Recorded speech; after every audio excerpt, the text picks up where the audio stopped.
You ask Tiger to calculate. This deals with finding the midpoint between 2 points. The midpoint between the 2 points is -6.5, 13.5. Let's solve it step by step. Plot the 2 points and calculate the midpoint using the formula.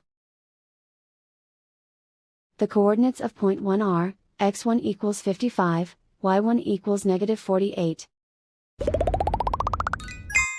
The coordinates of point 2 are, x2 equals -68, y2 equals 75.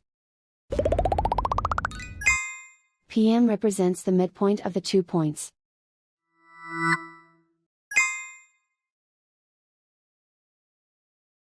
Use the x values in the midpoint formula to find the midpoints x.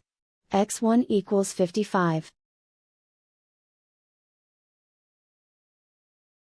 x2 equals -68. Simplify the arithmetic.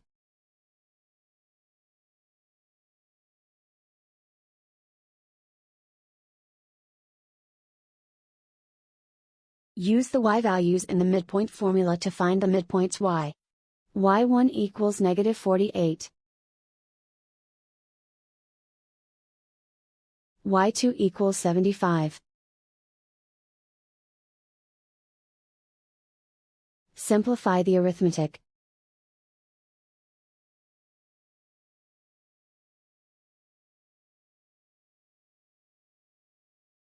And so, the midpoint is, -6.5, 13.5.